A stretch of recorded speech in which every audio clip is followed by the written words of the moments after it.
Olá pessoal, tudo bem? Sejam bem-vindos a mais uma videoaula de língua portuguesa para concursos vestibulares e Enem aqui do nosso canal. Na videoaula de hoje vamos encerrar o bloco de 5 vídeos aí sobre interpretação de textos, ok? Para reforçar o conhecimento de vocês que estão se preparando aí para o concurso da Polícia Militar do Estado de Pernambuco, concurso organizado pela banca IAUPE-UPENET. Ok, pessoal? Então, como fizemos na aula anterior, subimos um pouquinho de nível, botamos um texto um pouquinho mais elaborado, com questões um pouquinho mais sutis, ok? Para intensificar a preparação de vocês nessa reta final aí do concurso, ok? Então, já vamos começar aí, ó, com o texto, está na telinha aí, o texto da Camila Appel, intitulado A Possibilidade da Invenção de Doenças Mentais. Infelizmente, propaga-se por aí uma falácia. Esse foi o início de um e-mail recebido de uma leitora indignada com o post Mitos sobre Suicídio, criticando o artigo por simplesmente reproduzir dados transmitidos por uma indústria farmacêutica apenas interessada em vender mais remédios, como ela colocou. Essa linha de raciocínio parte do pressuposto de que doenças podem ser inventadas e que os manuais de categorização de doenças mentais, como o DSM, Manual Diagnóstico e Estatístico de Transtornos Mentais, e o CID, Classificação Internacional de Doenças, uma publicação da própria Organização Mundial de Saúde, são definidos por psicólogos e psiquiatras ligados financeiramente a empresas farmacêuticas que financiam suas pesquisas, por exemplo. Para o psicanalista Eduardo Rosenthal, isso é possível, sim, porque vivemos numa sociedade contemporânea monista, baseada em apenas um valor, que é o valor capitalista de mercado.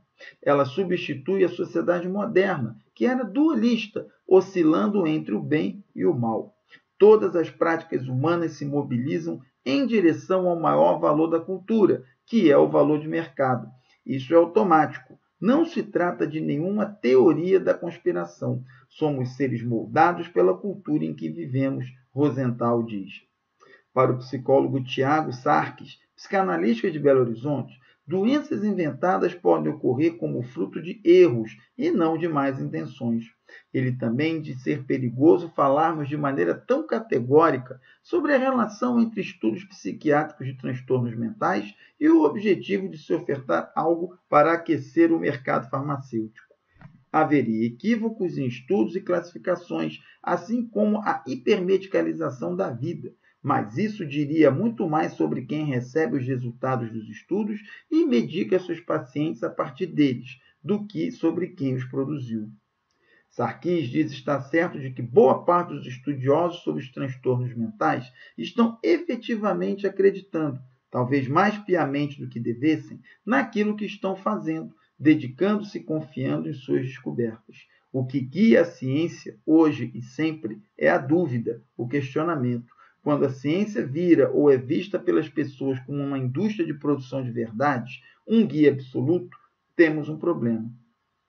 O psiquiatra norte-americano Leon Eisenberg, de 1922 a 2009, é considerado o pai do transtorno do déficit de atenção com ou sem hiperatividade, TDAH. Segundo reportagem do New York Times, nos seus últimos anos de vida, ele teria ficado alarmado com as tendências do campo que ajudou a criar, criticando o que ele viu como uma confortável relação entre o mercado de remédios e os médicos e a crescente popularidade do diagnóstico do déficit de atenção.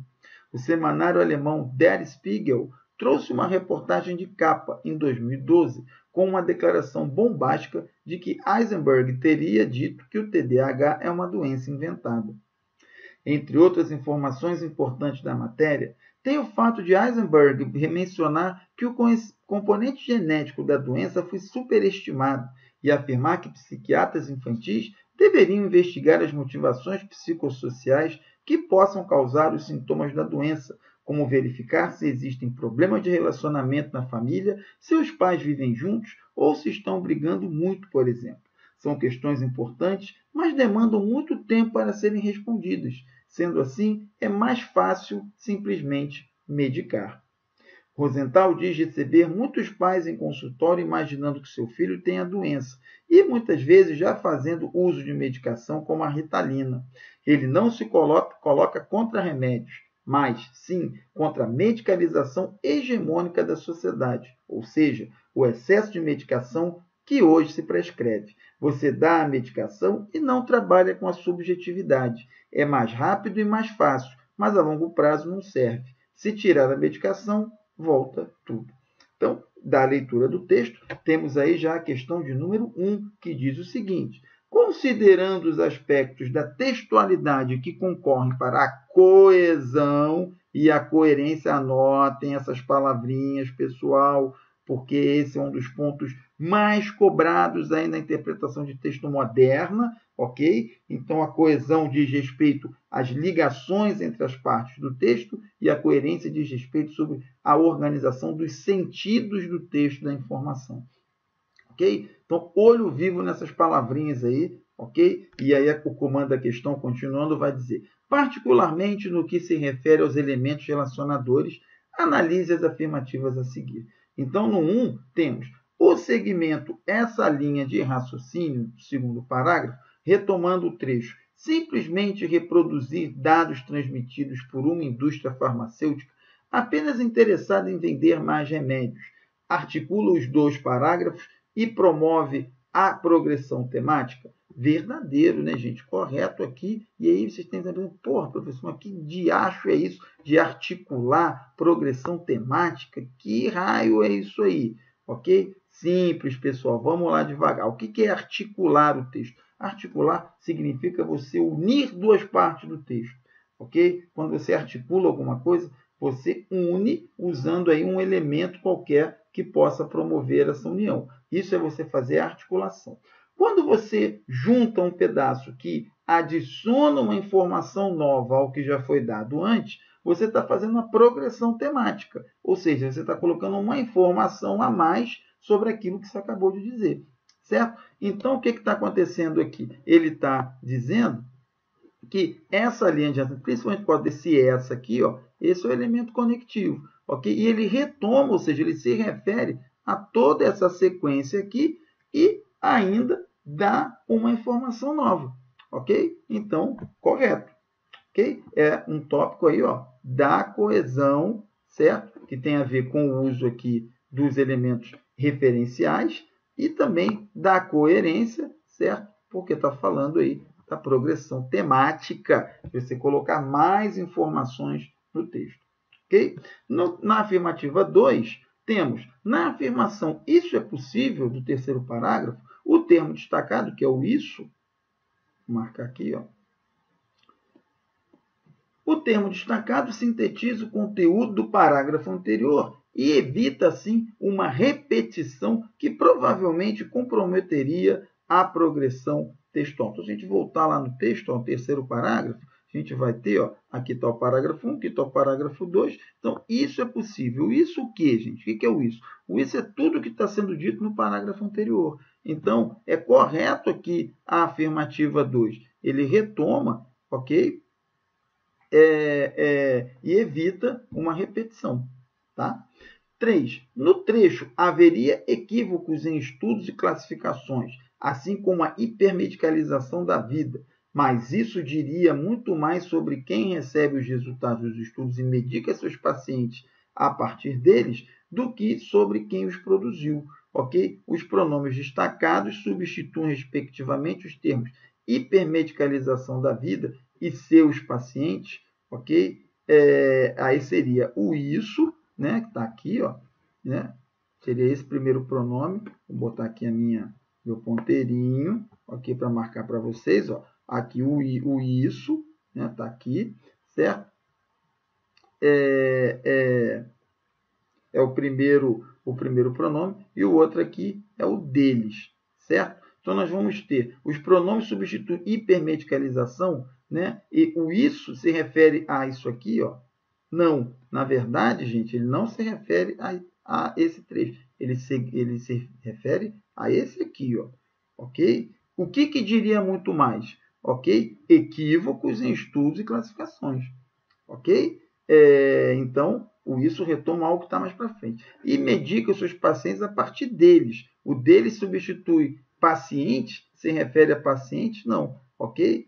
Se refere também, de novo, a estudos, ok? Medica os pacientes a partir dos estudos, ok? Então, a afirmativa 3 é falsa. Esse tipo de questão, gente, de indicar o referente correto também é muito frequente, ok? Vocês têm que ficar atentos aí, principalmente para as dicas linguísticas, que são a concordância em primeiro lugar, ok? E em segundo, a sequência das informações, ok? Porque, reparem, se o isso tivesse retomando hipermedicalização e o dele estivesse retomando pacientes, toda a sequência do texto ia ficar comprometida.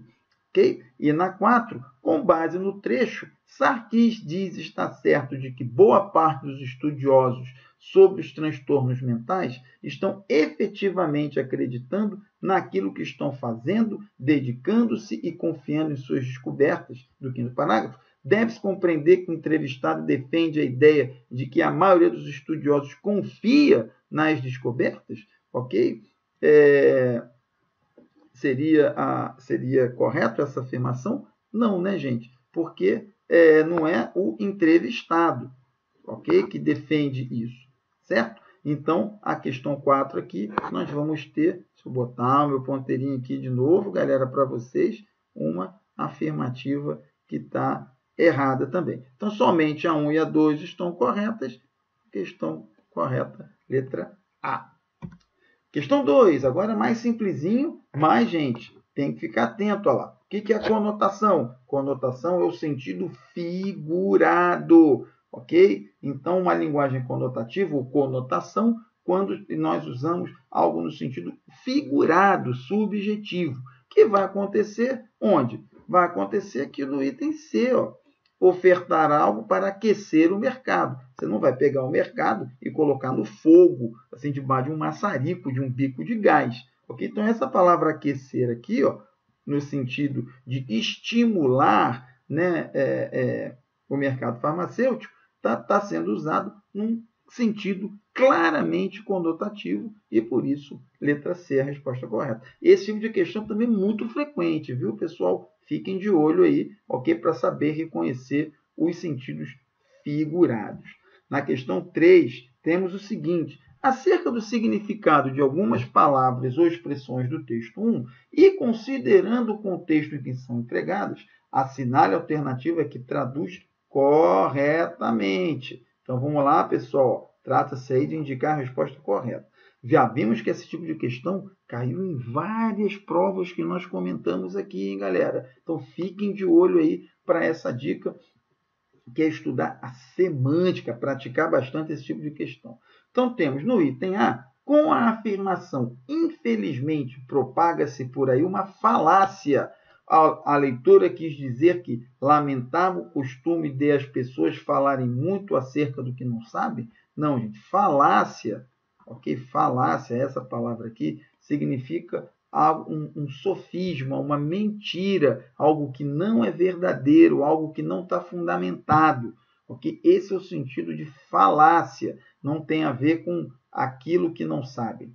Okay? Então, a A está errada, tem que conhecer aqui o sentido de falácia. Ok, gente? Ah, professor, mas aí no contexto eu não tinha pista. A melhor maneira para esse tipo de questão, gente, é formar vocabulário. E formar vocabulário a gente faz com prática de leitura.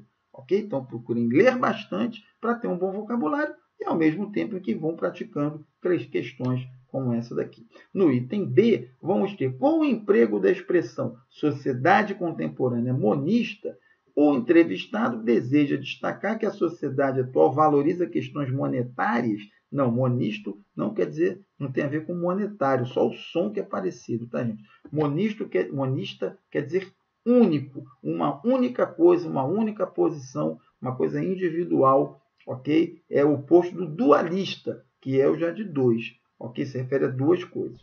Então, B, errado. No item C, quando o entrevistado afirma que é perigoso falar de maneira tão categórica, que é o 4º parágrafo, Ele quer dizer que é arriscado falar de maneira muito contundente? Sim, o categórico aqui, gente, o decisivo, ok? É o peremptório, é o que não admite contestação, ou seja, é o contundente, certo? Então, é verdadeiro aqui o item C. Superestimado quer dizer bem desenvolvido? Não. Superestimado é aquilo que tem uma valorização maior do que a que merece, maior do que a que tem de fato. Ok? O bem desenvolvido tem um sentido positivo, mas superestimar algo não é tão positivo assim. Você está dando um valor a mais do que merece ter. Ok? Então o item D também está errado. E no item E, temos lá, não se coloca contra remédios, mas sim contra a medicalização hegemônica da sociedade. O entrevistado pretende frisar que discorda do emprego restritivo? Não, porque se é hegemônico, gente, é o amplo, é o que domina, ok? É o que está ampliado para todo mundo, e aí é bem o oposto do restritivo, tá? Então, confirma a questão 3, resposta na letra C. E na questão de número 4, vamos ter um fragmento que diz o seguinte: para o psicanalista Eduardo Rosenthal, isso é possível sim, porque vivemos numa sociedade contemporânea monista, baseada em apenas um valor, que é o valor capitalista de mercado. Ela substitui a sociedade moderna, que era dualista, oscilando entre o bem e o mal. Para dar maior sustentação a seu ponto de vista, o entrevistado Eduardo Rosenthal constrói sua argumentação com base em quê? O que significa construir a sua argumentação? Ou seja, qual é o ponto central, qual é o argumento que ele defende aí?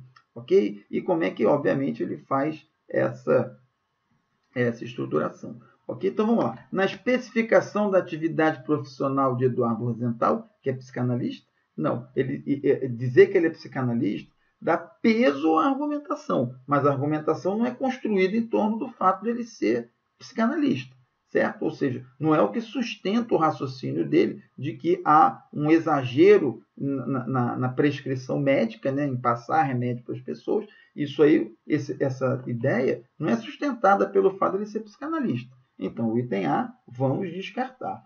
No item B, temos em uma tomada de posição explicitada logo no início do discurso.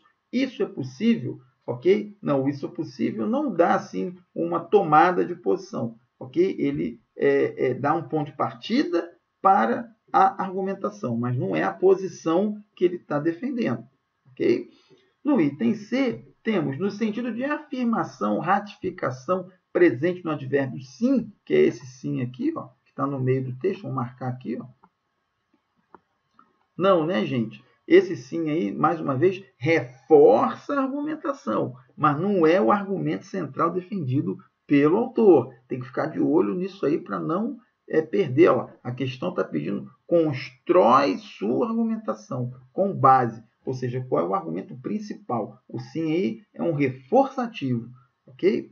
No item D, no emprego de várias estruturas explicativas como que é o valor capitalista de mercado. Não, se você está explicando algo, você não está argumentando, ok? Você está reforçando os seus pontos de vista, mas não está argumentando, não está apresentando um argumento novo. Então, só sobrou o item E. No contraste estabelecido por uma sociedade contemporânea monista e uma sociedade moderna dualista. Ok? Então, nós temos aqui, como resposta do 4, letra E.